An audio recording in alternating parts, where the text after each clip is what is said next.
Hi, I'm Charlotte, and this is the story of how being cast aside by my own family taught me the true weight of kindness and the quiet strength of choosing myself.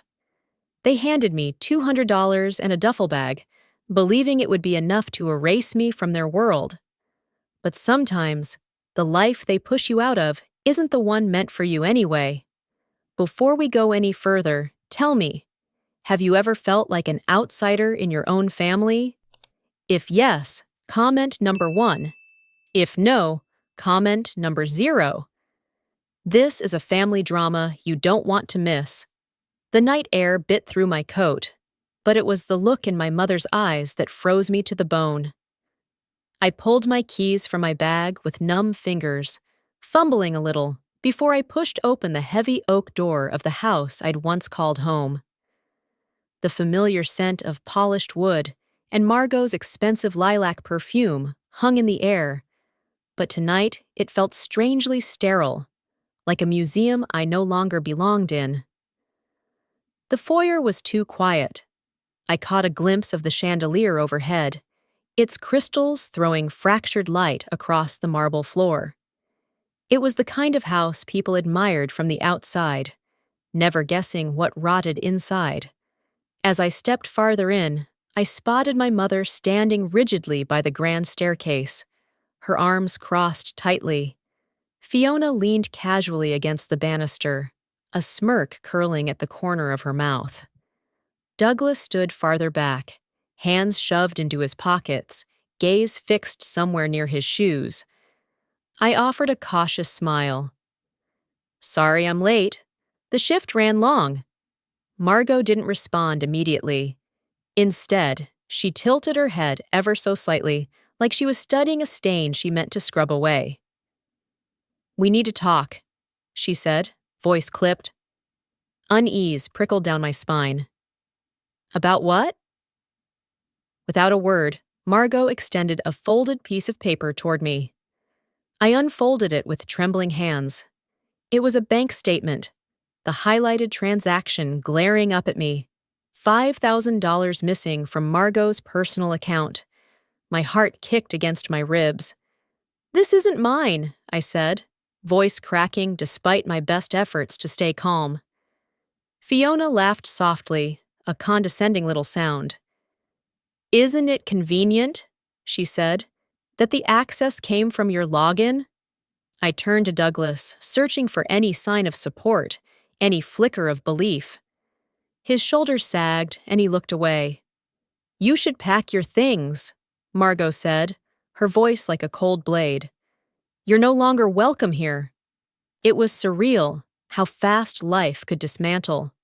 Minutes ago, I was worrying about tips and sore feet. Now I was being thrown into the night like garbage. I opened my mouth to protest, to plead, but the hollow look in Douglas's eyes silenced me more effectively than any words. Margot extended an envelope. Mechanically, I took it. Inside were 2 worn bills, $200. The final judgment on what 17 years under their roof was worth. I didn't cry as I climbed the stairs to my bedroom. Instead, I moved with robotic efficiency, yanking open drawers, shoving clothes into my old duffel bag. The room I once dreamed in, planned my future in, blurred around the edges. Posters curling at the corners, the faint scent of my favorite lavender candle still clinging to the curtains. None of it mattered now. As I zipped the bag shut, Fiona appeared in the doorway, arms folded. "Wow," she said, amusement dancing in her eyes. "You're quicker than I thought." I didn't answer. I couldn't trust my voice. "Guess you knew it was coming, huh?" she added with a shrug, stepping aside to let me pass. Dragging the duffel down the stairs, I kept my head high.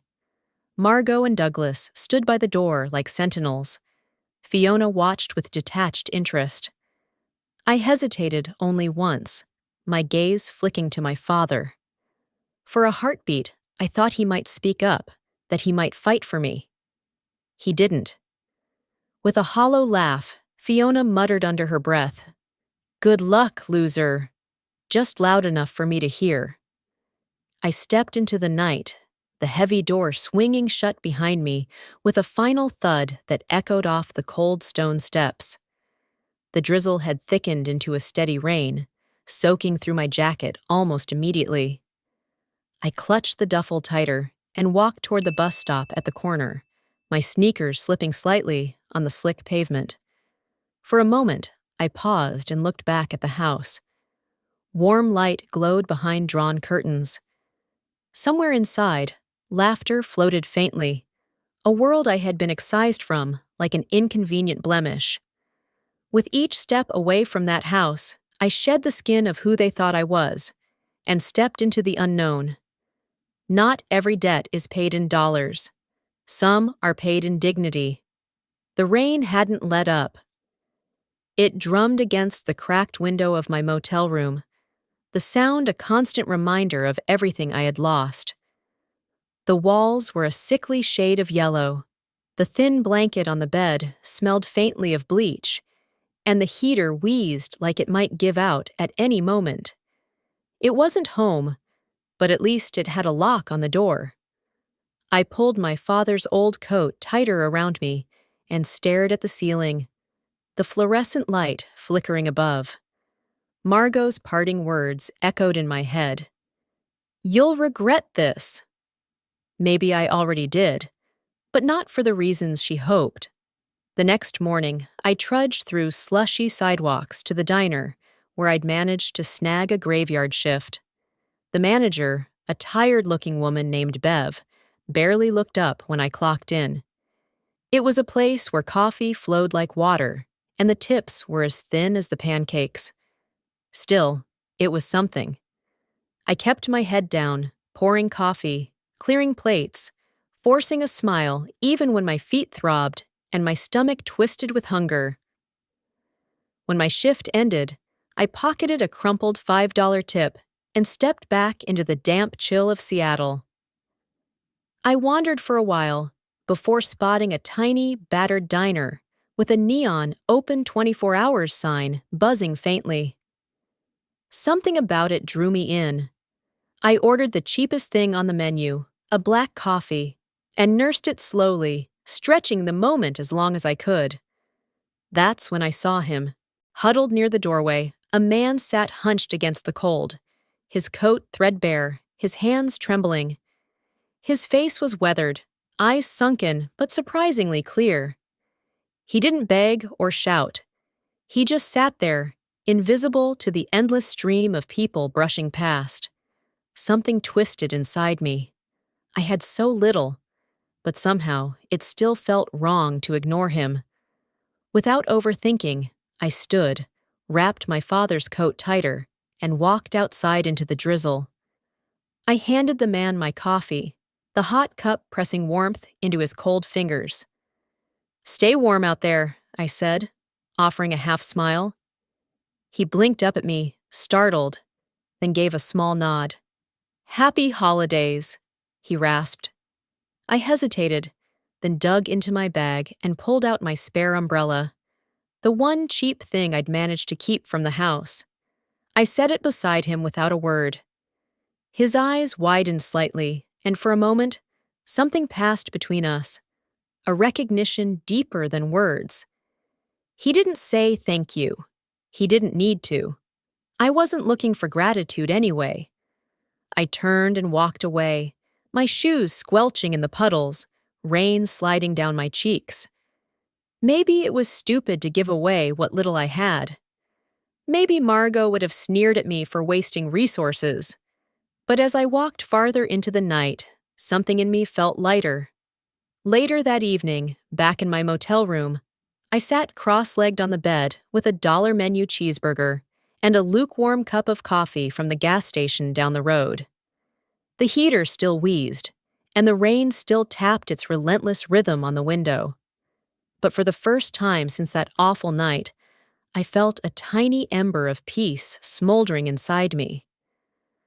I thought about the man with the kind eyes and the battered coat, about how easy it would have been to keep walking, to pretend he wasn't there.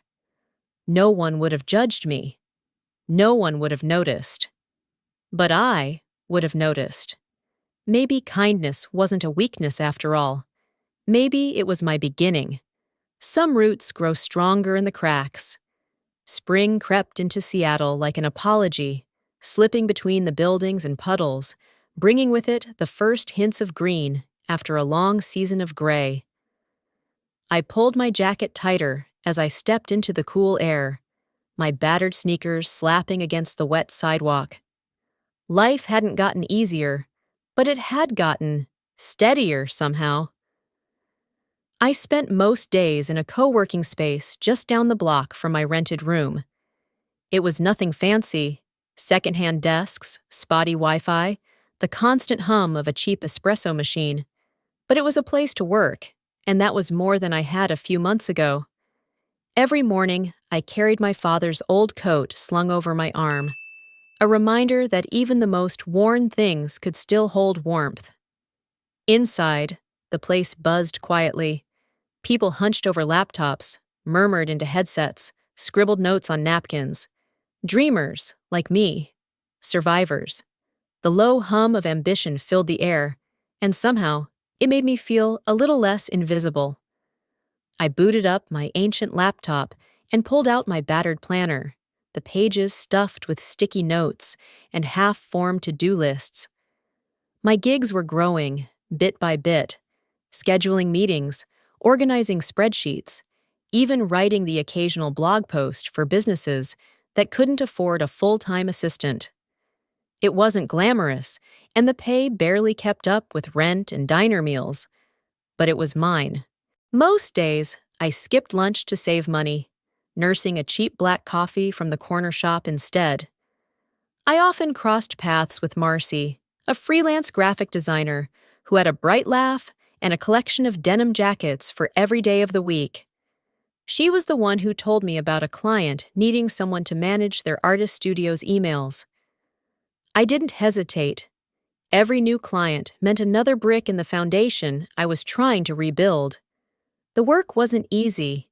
Some days felt like running in place, answering endless emails for pennies, second-guessing every decision, every risk. Nights were the hardest. When the city's neon lights bled across my ceiling and the loneliness closed in, I had to fight not to believe Margot's voice still lingering in my mind, whispering that I wasn't enough.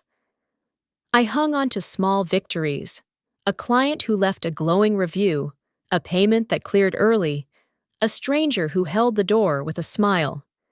They were little things, but they mattered. They kept me moving forward. It was on a gray Tuesday morning, with rain drizzling against the windows and a half-eaten bagel by my laptop, that the email arrived. The subject line was simple: opportunity. At first, I assumed it was spam, the kind that promised fortune in exchange for my last shred of dignity. I almost deleted it, finger hovering over the mouse. But something, maybe stubborn hope, maybe exhaustion, made me click. Dear Ms. Reed, we would like to discuss a potential investment opportunity with you. Please contact us at your earliest convenience. Sincerely, W. Blake Philanthropic Investment Division. I froze. Blake. The name hit me like a jolt. The rain outside faded into a distant hum as I reread the email, my breath caught somewhere between disbelief and fear. I knew that name. I knew those initials. They belonged to a man sitting in the cold months ago, accepting a cup of coffee and an umbrella from a girl who had nothing to give but kindness. My heart hammered against my ribs as the memory resurfaced. The shivering figure outside the diner, the quiet gratitude in his eyes. No one else would have remembered that moment. No one but me. And, apparently, him. I leaned back in my chair, the room spinning just slightly. It didn't feel real. Opportunities didn't just fall into the laps of girls scraping by, living paycheck to paycheck. They especially didn't come from people you helped without a second thought. And yet, there it was, the chance I'd barely let myself dream about. I stood abruptly, earning a few curious glances from nearby tables. Shoving my laptop into my backpack, I fled into the misty street, the drizzle cool against my flushed cheeks. I ducked under the awning of the tiny cafe across the street, my fingers trembling as I fumbled for my phone. For a moment, I just stared at the screen, paralyzed by doubt. What if it was a mistake? What if I wasn't ready? But then I thought of all the nights spent counting coins, of every slammed door, of every whispered, "You'll regret this," from people who never really knew me. I thought about the man on the sidewalk who had seen me when no one else had. I tapped out a reply, brief, professional, hopeful, and hit send before fear could talk me out of it. My heart pounded as I reread the name. Could it really be? Have you ever had that feeling where everyone around you has left you to fend for yourself, but there's someone out there who's willing to lend you a helping hand? That's life sometimes. Kindness is always reciprocated. If you agree with me, please leave comment number 9 in the comment section below. Now, let's move on to the next part of this story. Sometimes the smallest moments leave the biggest footprints. I stood outside the address listed in the email, shifting from foot to foot, my palms sweating despite the crisp September breeze. The building was modest compared to the glass skyscrapers surrounding it. 3 stories of red brick, ivy crawling up the sides like stubborn memories refusing to fade. Pulling my father's coat tighter around me, I stepped inside.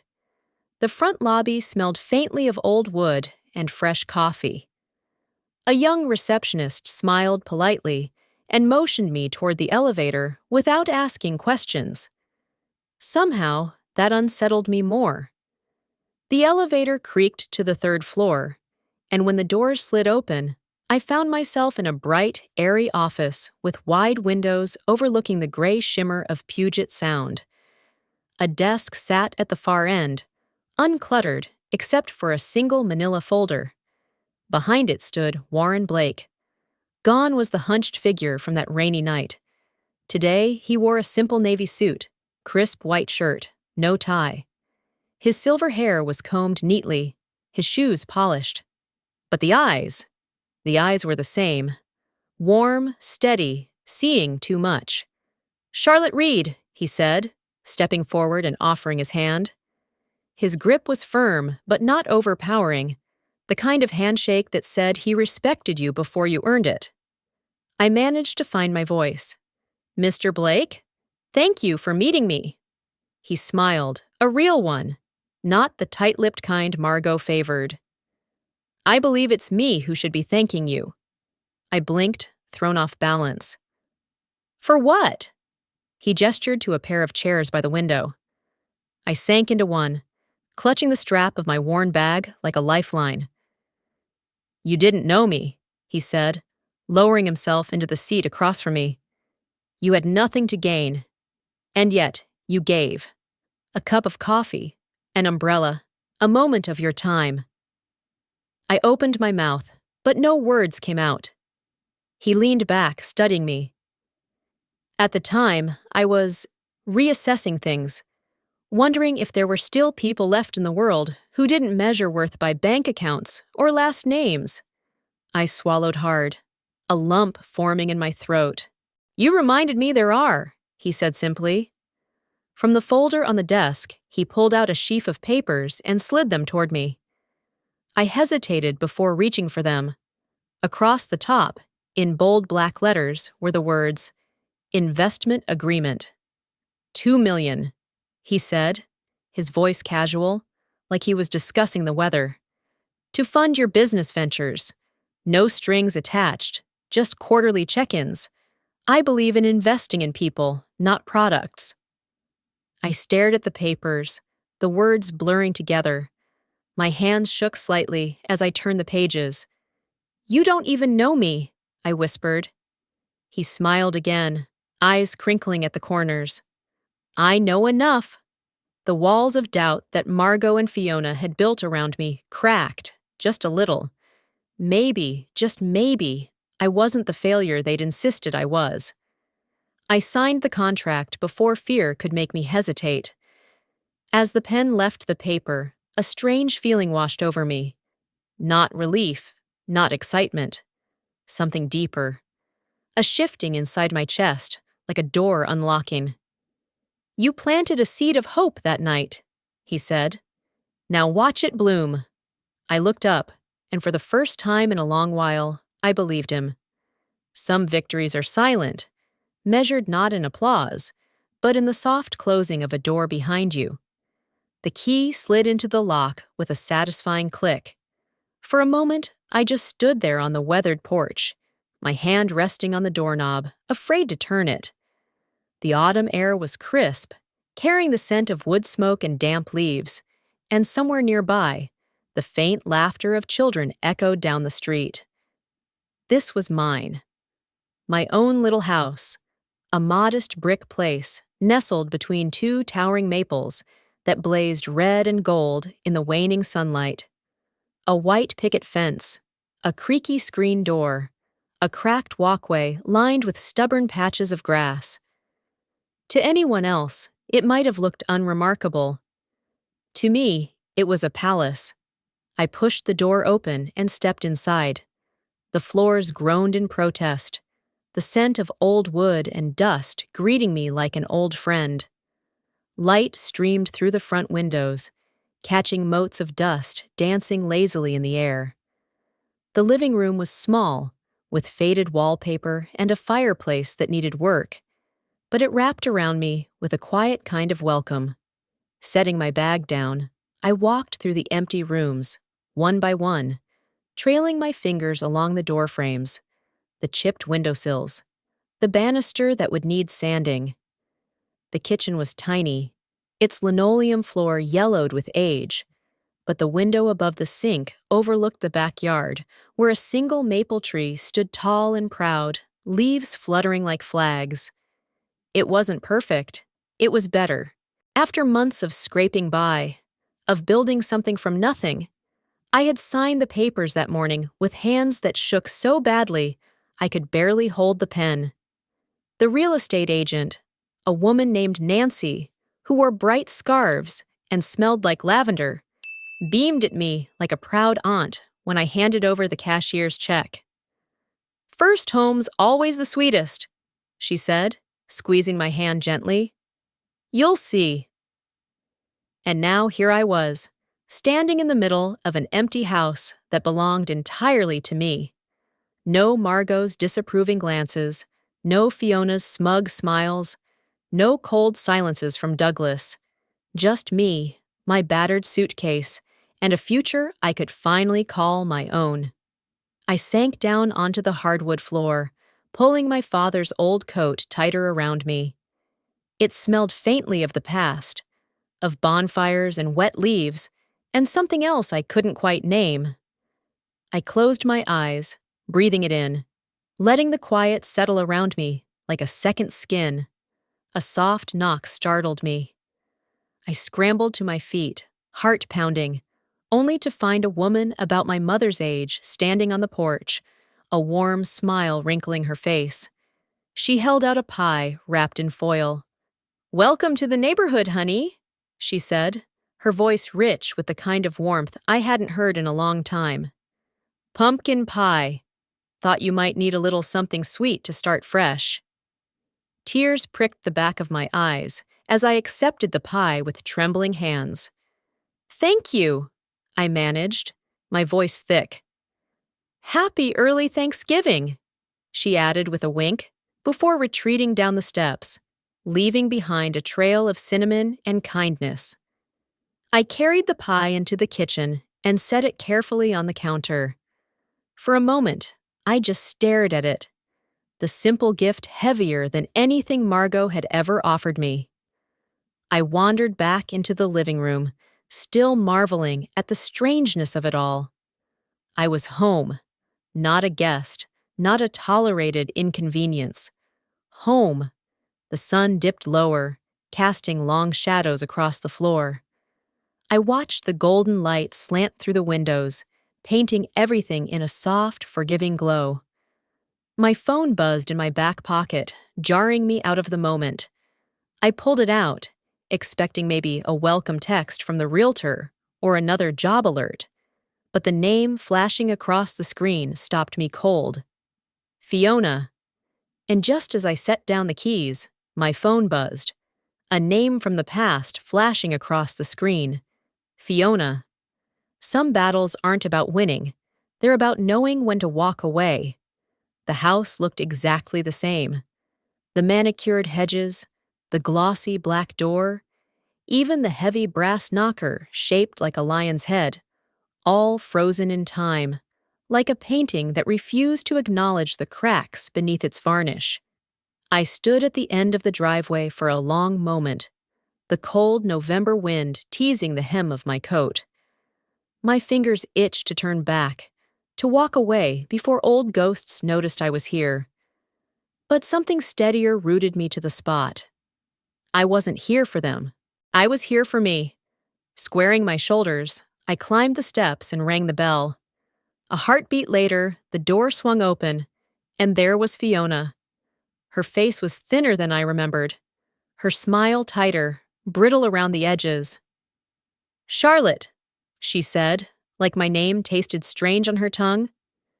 "Fiona," I replied simply. She stepped aside, and I entered, the familiar scent of Margot's lilac perfume rushing up to meet me. The chandelier still threw fractured light across the marble floors, but the glow felt colder somehow, harsher. Margot appeared from the sitting room, wineglass in hand, wearing a smile that didn't reach her eyes. She looked me up and down, her gaze lingering on my coat, my boots, the slight scuff on my bag. "You look well," she said, the slightest hesitation betraying her calculation. "You don't," I said smoothly, offering a small smile of my own. Douglas lingered by the fireplace, his drink swirling in his glass. His hair had grayed more since I'd last seen him, his shoulders stooped a little lower. For a moment, none of us spoke. The tension hummed in the room like static before a storm. Margot cleared her throat. "It's Thanksgiving. We thought—" She faltered, her words trailing off into brittle silence. I knew what she thought, that a holiday could smooth over a year of silence, a year of abandonment, that cranberry sauce and fine china could erase being thrown out into the rain with nothing but a duffel bag and a few crumpled bills. I shook my head gently. "I didn't come here for dinner." Fiona shifted uncomfortably, twisting her bracelet around her wrist. Margot's smile tightened. "Then why are you here?" I looked around the room. The gleaming floors, the expensive furniture, the carefully curated perfection, and I realized none of it had ever really been mine. "I came to say thank you," I said quietly. Margot blinked, caught off guard. Fiona frowned. "Thank you," I repeated, my voice stronger now, "for teaching me exactly who I don't want to be." Margot's mouth opened, but no words came out. I turned to Fiona, offering a small, sad smile. "And thank you for reminding me that family isn't always the people you're born to. Sometimes it's the people who show up when you have nothing left." Fiona's eyes dropped to the floor. Douglas shifted, his voice rough when he finally spoke.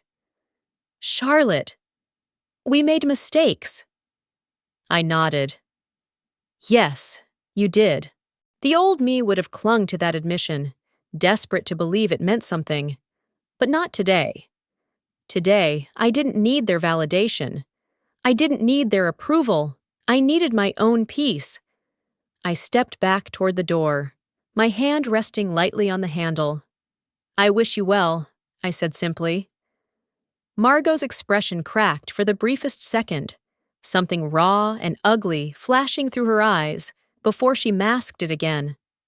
I pulled the door open. The cold air rushed in, sharp and bracing. And as I crossed the threshold, I felt it, the invisible tether snapping free, the weight sliding off my shoulders. As I closed their door behind me, the stars above seemed to whisper, "You were always enough." Some endings don't come with fireworks. They come with a quiet door closing and a soul finally at peace. That day, I didn't win back a family. I reclaimed something far more precious, my own worth, planted in kindness when I had nothing else to give. Kindness has a way of circling back to us, often when we least expect it, but most need it, lighting paths we once thought too dark to walk alone.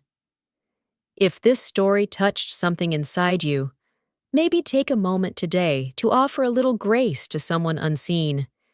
You never know whose future you might be helping bloom.